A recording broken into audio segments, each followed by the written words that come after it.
Olá e bem-vindo! Hoje a gente vai mergulhar numa das narrativas mais densas e psicologicamente complexas da tradição ocidental. As histórias dos livros de 1 e 2 Samuel. Isso aí. Temos aqui uma pilha de comentários, de análises acadêmicas, e a nossa missão é entender a virada de chave de uma nação, a ascensão e a queda dos seus primeiros reis, e o que essa saga sobre poder, fé e, claro, falha humana realmente nos diz. Exatamente. E o primeiro ponto que a gente precisa ter em mente, que todo o material ressalta, é que não estamos lendo um jornal da época. Certo? Os autores não estavam, assim, preocupados em registrar os fatos como um historiador moderno faria. A grande sacada das fontes é chamar isso de história teológica ou história deuteronomista. Ok, história teológica. O que isso significa na prática? É como se os autores estivessem olhando pelo retrovisor, talvez séculos depois, provavelmente durante o exílio na Babilônia, Aham. e tentando responder uma pergunta fundamental: onde foi que tudo deu errado? Cada evento, cada batalha, cada decisão do rei é uma peça nesse quebra-cabeça teológico para provar um ponto central, que seria: Obedeça à aliança com Deus e a nação prospera. Desobedeça e a casa cai. é uma narrativa com uma tese muito, muito clara. Entendi. Então, cada detalhe da história serve a esse propósito maior. E essa história toda gira em torno de 3 figuras centrais, né, que são o eixo de tudo. Isso. O profeta Samuel, que é o último dos juízes, e os 2 primeiros reis que ele ungiu, Saul e Davi. E é bom lembrar que, originalmente, não eram 2 livros, certo? Exato. 1 e 2 Samuel era um livro só. A divisão que a gente conhece hoje veio bem depois, na Septuaginta, a tradução grega, e foi provavelmente por uma razão super prática. Tipo, o tamanho do rolo de papiro. Exatamente. Era mais fácil de manusear em rolos menores, mas a história foi concebida para ser lida de uma ponta a outra, como uma única e grande saga. Ok, o cenário está montado.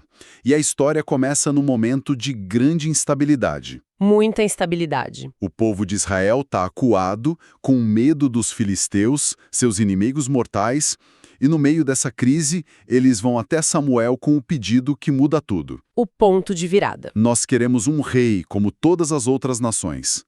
Isso soa como uma ruptura total. É a ruptura total. Do ponto de vista teológico, é um desastre. Samuel e o próprio Deus na narrativa interpretam isso como uma rejeição direta. Uma rejeição a Deus. Sim, o povo está dizendo, não confiamos mais no seu governo invisível, queremos um líder de carne e osso, com capacete e espada que a gente possa ver marchando à nossa frente. É uma troca, sabe? Trocar a soberania divina pela segurança aparente de uma monarquia humana. E Deus simplesmente aceita. Ele diz, ok, vocês querem um rei? Tomem um rei. Sim, mas com um aviso gigantesco. Quase uma etiqueta de leia a bula antes de usar. Certo. Deus instrui Samuel a alertá-lo sobre o preço de um rei. Ele descreve em detalhes o que está por vir. Que seria? Impostos, exército, Isso. impostos pesados sobre a produção, os filhos sendo convocados para o exército, as filhas para trabalhar no palácio, as melhores terras sendo tomadas. É uma lição clássica de cuidado com o que você deseja. Porque você pode conseguir. Exato.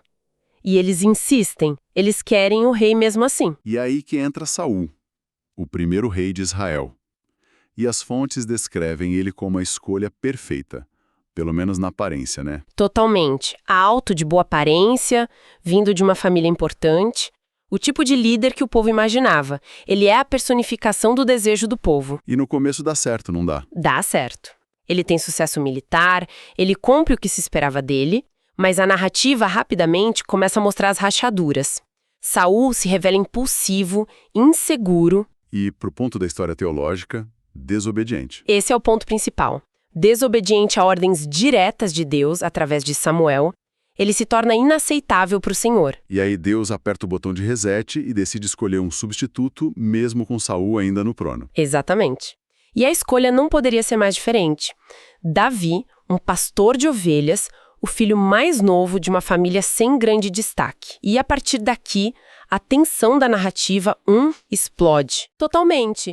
porque agora a gente tem dois reis ungidos coexistindo no mesmo território. É uma receita para o desastre. De um lado, o rei reinante, Saul. Isso, que sabe que foi rejeitado por Deus e se torna cada vez mais paranoico e violento. E do outro, o futuro rei, Davi, que foi escolhido secretamente e agora precisa navegar nessa situação extremamente perigosa. E o mais fascinante é de onde vem a ajuda para ele. É quase novelesco. Não é qualquer um que ajuda. É o próprio filho do rei, Jonathan, o herdeiro do trono. Isso é fundamental.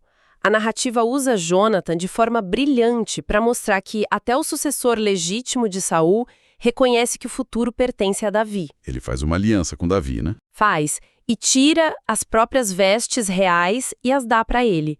É uma transferência de legitimidade simbólica que acontece muito antes da transferência de poder de fato. É o autor dizendo: vejam, a vontade de Deus era óbvia.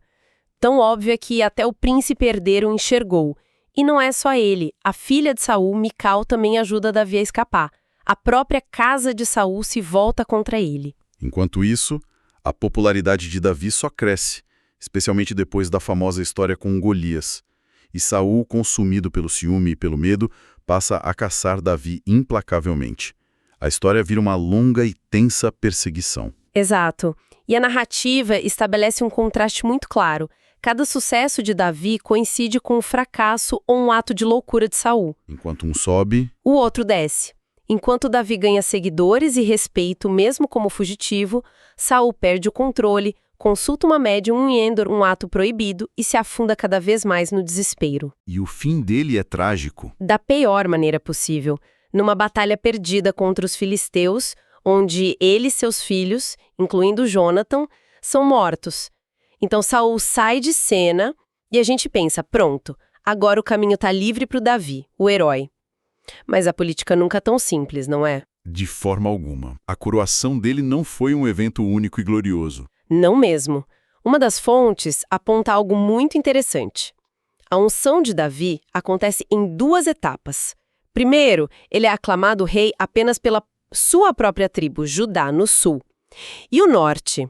O norte, leal à casa de Saul, coroa o filho sobrevivente de Saul. O que se segue é um período de guerra civil. Sério? Sim.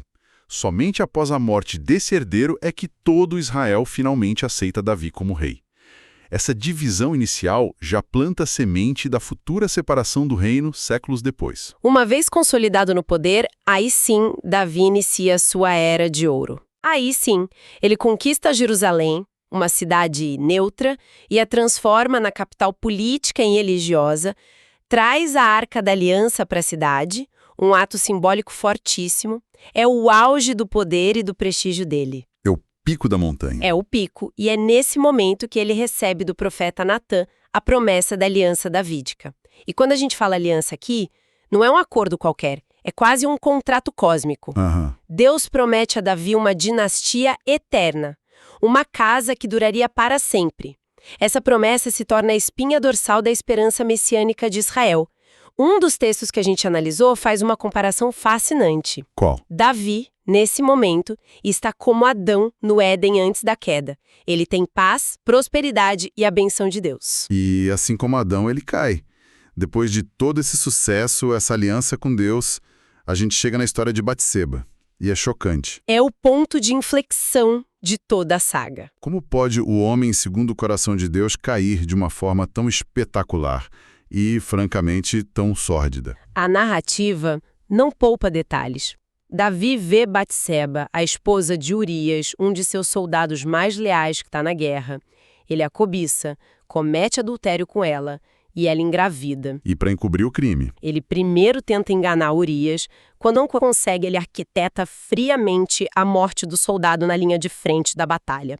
É adultério, conspiração e assassinato por procuração. Uma queda moral vertiginosa. O que eu acho impressionante é o realismo dramático que uma das fontes menciona. A Bíblia não esconde nada. Não há uma tentativa de limpar a imagem do grande herói nacional. Totalmente, e as consequências são imediatas e devastadoras. O profeta Natã confronta Davi com aquela famosa parábola do homem rico que rouba a ovelhinha do pobre. Quando Davi, enfurecido, sentencia o homem rico à morte, Natã aponta o dedo e diz: "Esse homem é você." Uau! E então vem a profecia que define o resto do seu reinado. A espada jamais se afastará da sua casa. E essa profecia se cumpre de forma brutal, né? A segunda metade do reinado de Davi é uma sucessão de tragédias familiares que parecem saídas de uma peça de Shakespeare. Exatamente. O filho nascido de Batseba morre. Depois, um de seus filhos, Amon, estupra sua meia-irmã, Tamar. Terrível. Em vingança, Absalão, irmão de Tamar, assassina Amon. Anos depois, o próprio Absalão, o filho favorito de Davi, lidera uma rebelião massiva. Uma guerra civil. Uma guerra civil que quase derruba o rei. Davi é forçado a fugir de Jerusalém. Absalão acaba morto, para a imensa dor de Davi. A tranquilidade do Éden se desfaz em caos e sangue. 4 de seus filhos morrem de forma violenta. A profecia se cumpre à risca. À risca. Então, a estrutura da história de Davi, como uma das fontes sugere, pode ser vista como uma pirâmide. É a imagem perfeita. Uma trajetória ascendente, cheia de vitórias, que chega ao topo com a aliança divina, e então o desastre com Batseba. A partir daí, é um declínio, onde as consequências trágicas se desenrolam uma após a outra. Isso. A narrativa equilibra de forma magistral a vida pública do rei poderoso e a vida pessoal e conturbada do chefe de uma família disfuncional. Isso nos leva de volta à mensagem teológica central. Que é: o pecado de Davi é perdoado por Deus quando ele se arrepende, mas as consequências terrenas desse pecado são inexoráveis e duradouras. A lição é clara: ninguém, nem mesmo o rei ungido e amado por Deus, está acima da lei divina e da responsabilidade por seus atos. Exato. Passamos então por essa jornada épica, a transição de Israel por uma monarquia, a história trágica de Saul, o rei rejeitado, e o reinado de duas faces de Davi, marcado por glória e triunfo, mas também por falhas morais devastadoras e uma dor familiar imensa. Uma história sobre poder, obediência e as ondas de choque que as nossas escolhas provocam. No fim, qual era a mensagem principal? A mensagem que os autores queriam passar é que a soberania de Deus prevalece, mesmo em meio à fragilidade e ao pecado dos líderes humanos. A aliança com Davi não é quebrada por causa de seu pecado, mas as consequências desse pecado servem como um aviso terrível para todas as gerações futuras de reis. Entendi. A história prepara o terreno para a linhagem real que, na teologia posterior, se torna a linhagem do Messias. Mas faz isso de uma forma incrivelmente honesta sobre a natureza imperfeita de seus heróis. E isso nos deixa com um pensamento final para refletir. A narrativa nos apresenta Davi, ao mesmo tempo, como um herói nacional, o rei ideal, escolhido por Deus, e como um homem profundamente falho, cujas ações egoístas trazem desastre para as pessoas que ele mais ama. Como uma história que se recusa a idealizar seu herói central molda a nossa compreensão sobre liderança, responsabilidade e a complexa natureza da graça.